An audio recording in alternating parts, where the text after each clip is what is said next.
Olá, e seja bem-vindo ao estudo da busca da santidade. Estamos agora chegando à lição 8. Nós vamos estudar capítulo 11 do livro A Busca da Santidade. Nosso assunto de hoje é um assunto que vai impactar cada um de nós, homens e mulheres, a santidade no corpo.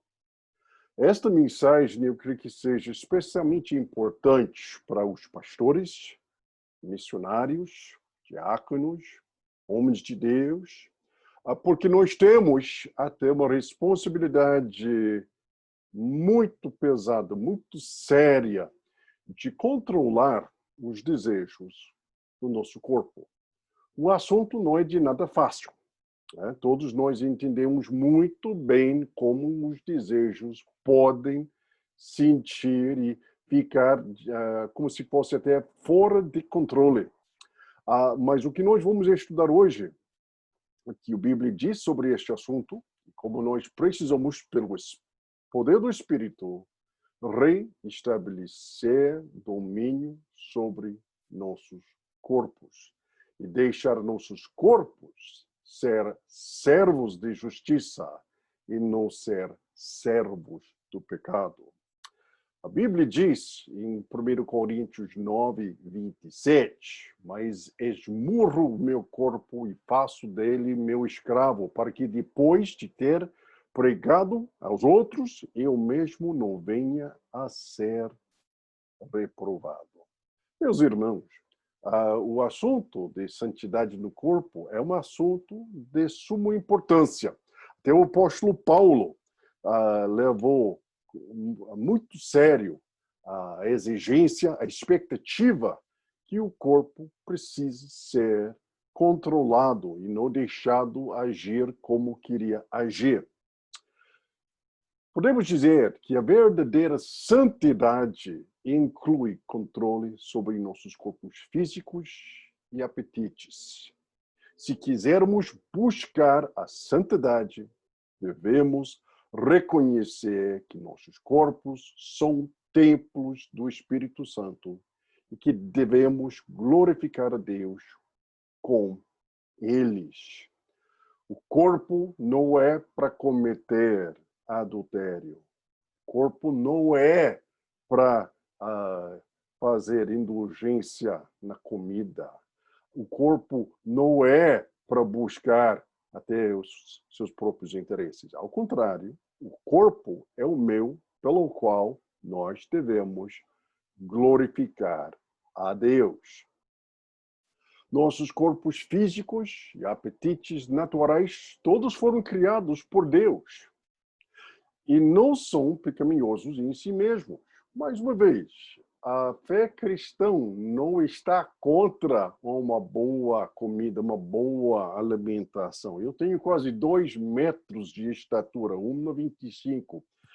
Eu faço jejum, mas eu te garanto que eu não faço jejum para semanas e depois semanas. Eu gosto de comer, eu gosto de uma refeição muito bem preparada. Então, este desejo não há nenhum problema. Eu tenho uma família, eu tenho netos. Deus não está contra até os desejos que ele criou em seus propósitos iniciais da criação.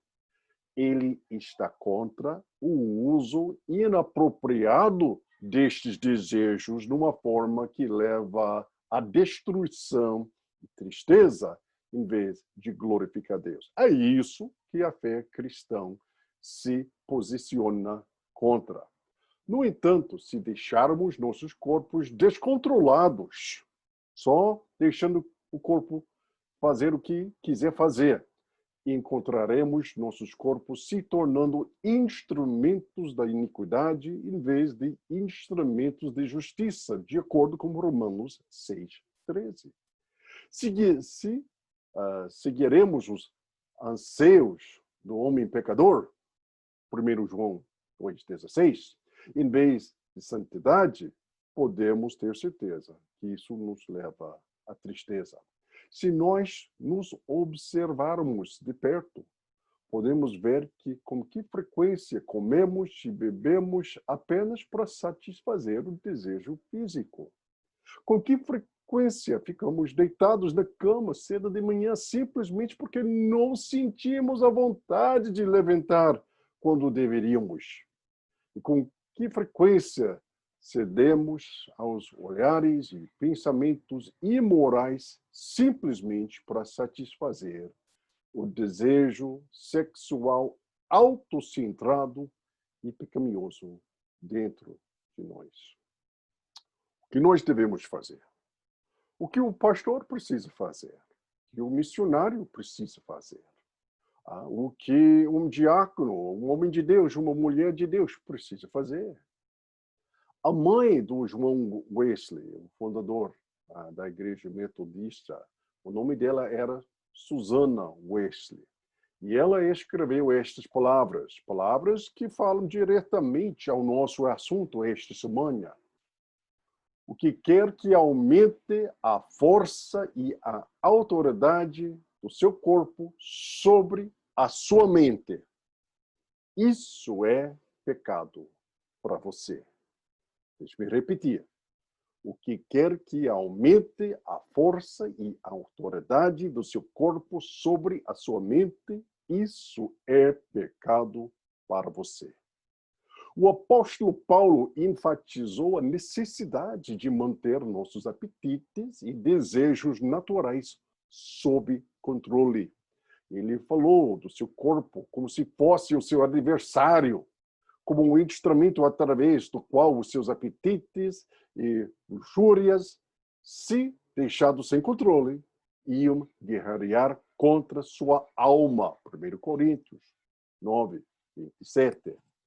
Ele estava determinado que seu corpo, como esses apetites, seria o seu escravo e não o seu mestre. Paulo ainda nos exortou e a apresentar nosso corpo como sacrifício vivo e santo, aceitável a Deus, e a não ser conformado com o padrão deste mundo, lá em Romanos 12, 1 a 2. Muito provavelmente, não há maior conformidade com o mundo entre os cristãos evangélicos hoje do que a maneira pela qual nós, em vez de apresentar nossos corpos como sacrifícios sagrados a Deus, nós mimamos nossos corpos, desafiando nosso melhor julgamento e nosso propósito cristão na vida. Sabemos que, de fato, o corpo não precisa dominar a alma, mas muitas vezes é exatamente isso que nós fazemos, deixar o corpo até assumir uma postura cada vez mais até dominar até a direção do espírito em nossas almas. Todos devemos examinar a nós mesmos se comermos e bebermos para a glória de Deus, reconhecendo que nosso corpo é o templo do Espírito Santo. Precisamos nos perguntar se nosso consumo de comida e bebida é controlado pela consciência de que nossos corpos são os templos do Espírito Santo. Outro motivo pelo qual devemos governar de perto nossa indulgência com comida e bebida é que a pessoa que se entrega demais ao seu corpo nessa área terá cada vez mais dificuldade em mortificar outras ações pecaminosas do corpo em outras áreas da sua vida. O hábito de sempre ceder ao desejo de comer e beber se estenderá a outras áreas também de comportamento. Se não pudermos dizer não a um apetite indulgente, seremos pressionados a dizer também não aos pensamentos lascívios. Deve haver uma atitude de obediência diligente em todas as áreas das nossas vidas, se quisermos mortificar qualquer expressão do pecado. O puritano Thomas Boston escreveu: os que se mantêm puros devem ter seus corpos sujeitos. E isso pode exigir, em alguns casos, uma violência sagrada, ou seja, tem que assumir controle dos desejos do seu corpo. Junto com pecados do corpo, como imoralidade sexual, impureza, luxúria, desejos maus, Paulo também menciona a ganância.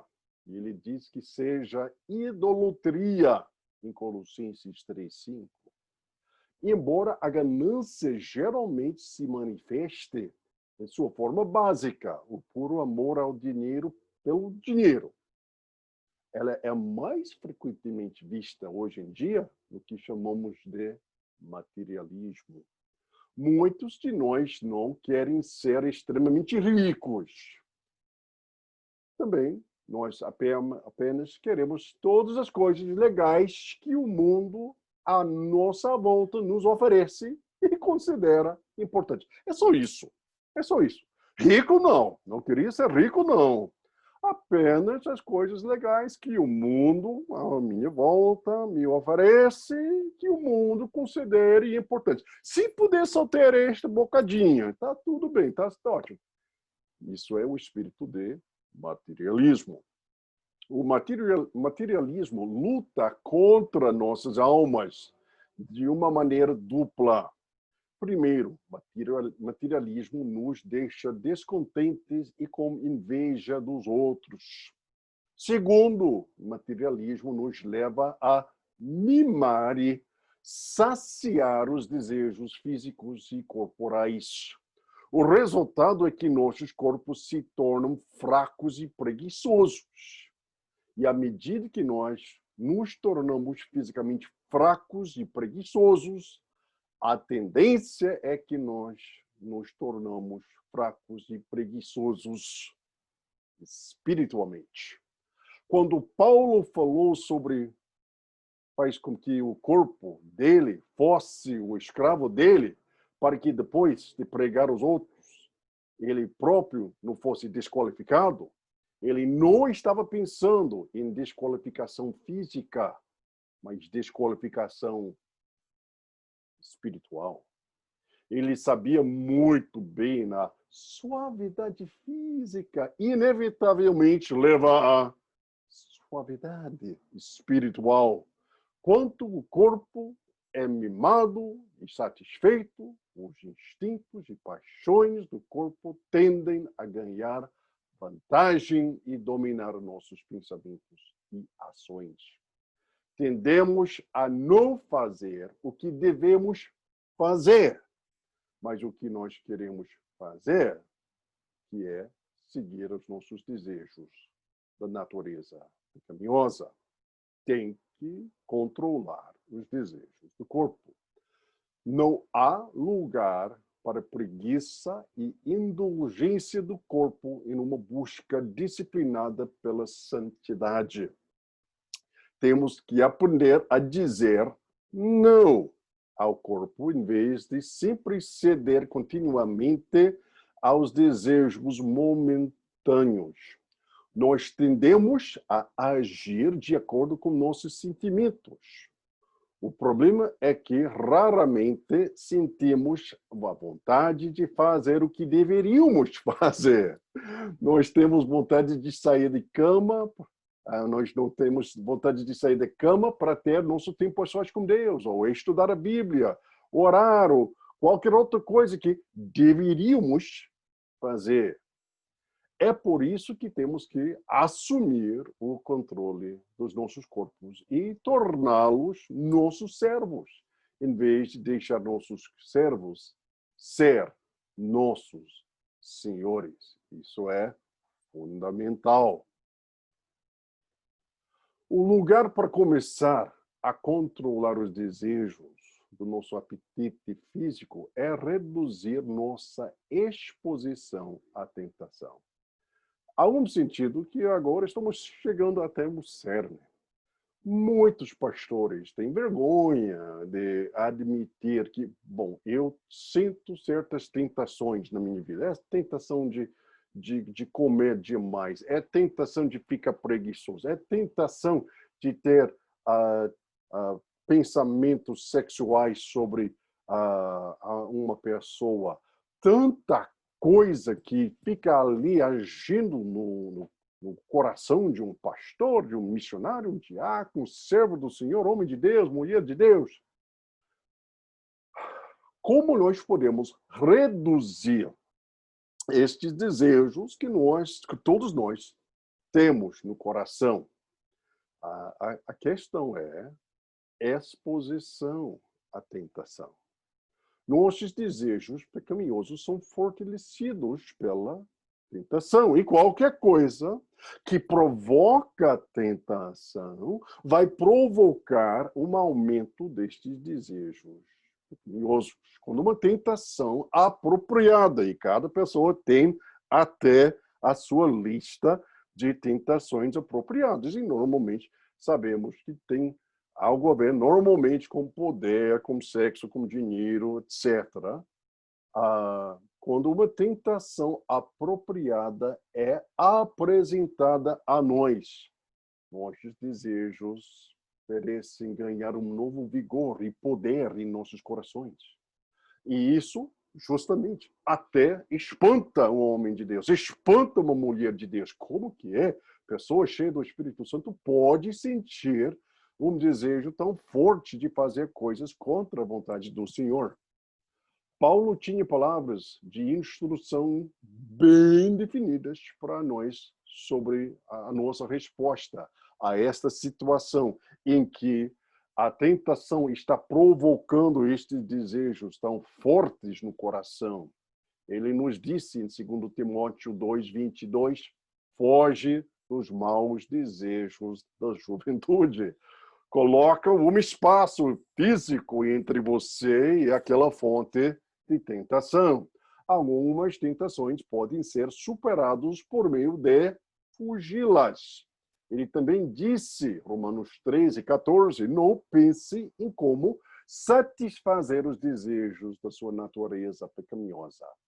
Não planeje com antecedência, nem providencie maneiras de satisfazer seus apetites corporais. Isso queria dizer o quê? Bom, meu irmão, se você está com dificuldade no uso do internet, um desejo de olhar em coisas que não são apropriadas para você, como homem de Deus, olhar, tem que até assumir uma postura, tem que pedir prestação de contas nesta área. Se você está ali passando muito tempo, queria dizer muito tempo, no Facebook, no Twitter, Instagram, sei lá o que, meu irmão, quem sabe você precisa até reduzir seu tempo nestas áreas. Se não conseguir reduzir o tempo, se não conseguir se disciplinar nesta área, deixe-me falar alguma coisa. Você não vai morrer se não tiver uma conta do Facebook. Você não vai morrer se não tiver uma conta do Twitter. Você não vai morrer se não tiver uma conta de Instagram. São ferramentas ótimas. Se a ferramenta se torna até um ídolo em seu coração, tem que manter, quem sabe, uma distância até tiver uma condição melhor na sua alma. E vou repetir a respeito. Vamos ver se... Vamos pensar que você tem até controle com seus olhos assistindo programações apropriadas na televisão. Bom, se chegar ao ponto que essas coisas estão ao ponto de dominar a sua alma, e deixe-me falar uma palavra radical. Você não precisa passar o tempo inteiro só assistindo a televisão. Pode até desligar e fazer leitura de um bom livro, da própria palavra de Deus. Conversar com sua esposa, fazer coisas saudáveis com a sua família. Não. O que a Bíblia diz com muita simplicidade. Devemos fugir da tentação e tomar medidas positivas, como eu tenho ilustrado, e necessárias para evitá-la. Devemos evitar e pensar como satisfazer nossos desejos pecaminosos. Provérbios 27:12 diz, os prudentes veem o perigo e se refugiam, vão se afastar. Mas o simples vai continuar e vai sofrer por ele. Também devemos estudar nossos desejos pecaminosos e como elas se levantam contra nós. Mais uma vez, para um homem de Deus, pastor, missionário, diácono, uma mulher de Deus, esposo de um pastor, diaconesa, missionária, pessoa buscando até a vontade do Senhor. Isso é um assunto delicado. Ninguém queria falar sobre este assunto publicamente, mas é importante que nós vamos, pelo menos, falar neste momento, que é um desafio. É um desafio. E, com toda honestidade, muitas vezes isso seja até um desafio, um impedimento no progresso da sua santificação. Devemos, então, estudar nossos desejos pecaminosos e como elas se levantam contra nós. O grande teólogo Dr. John Owen, na história do cristianismo protestante evangélico, tem 3 grandes nomes na área da teologia. O próprio João Calvino, o grande reformador, o próprio Jonathan Edwards, o pregador americano, e o teólogo britânico Dr. John Owen, os 3 J's. E o Dr. John Owen, o vice-chanceler do Oxford durante o século XVII, disse o seguinte: trabalhe para se familiarizar com os caminhos, os truques, os métodos, as vantagens e ocasiões do sucesso do pecado em sua vida. Isso é o começo da sua guerra contra o pecado. Meu irmão, é coisa simples. Vai requer que vocês tenham honestidade, quem sabe até conversar com um irmão, uma irmã em Cristo Jesus sobre esta área, em que você fica vulnerável, mas o pecado tem até um caminho que leva você à depressão, que leva você a pensar em coisas de sensualidade, que leva a você ficar insatisfeito, que leva a você sentir raiva, que leva a você até cobiçar aquele que não pertence a você. Pecado tem seu jeito, tem o seu caminho, um truque, um método, uma vantagem, ocasião, lugar em que você vai sentir essas coisas com mais força do que outro. Identifique. Seja honesto. Identifique de onde vêm esses sentimentos, porque normalmente há situações na sua vida que vão provocar, chamar esses desejos do seu coração. Reconhecendo de onde vêm os desejos, de onde vem a sua resposta, você já sabe o que você precisa fazer. Você precisa cortar, tem que se afastar das coisas que você já sabe no coração. Isso não está me ajudando espiritualmente. Ao contrário, está provocando desejos que vão contra o meu compromisso com Cristo Jesus. Considere de antemão como a tentação te ataca. É impressionante a frequência com que entrarmos em áreas conhecidas de tentação, sem nenhum plano ou resolução sobre como pretendemos reagiremos contra a tentação. Finalizando, Deus espera que nós assumamos nossa responsabilidade para manter os desejos pecaminosos do corpo sob controle. É verdade que nós não podemos fazer isso com nossas próprias forças. Requer que o Espírito Santo esteja trabalhando em nosso meio. Nossos desejos pecaminosos, estimulados por todas as tentações ao nosso redor, são fortes demais para nós combater sozinhos. Embora não possamos fazê-lo sozinhos, tem que ter o Espírito Santo agindo dentro de nós. Nós podemos fazê-lo. Nós nós devemos entrar nesta luta, porque o próprio Espírito Santo que está atuando em nós para fazer aquele que agrada ao Senhor. Ao nos dedicarmos à tarefa da santidade, independência do Espírito Santo, nós o veremos trabalhando em nós. E falharemos, sim, muitas vezes, mas se persistirmos, poderemos dizer com Paulo, agora está na hora de citar este versículo tão amado no meu evangélico brasileiro, Filipenses 4:13. Tudo posso naquele que me fortalece. Isso é principalmente o que? A sua santificação.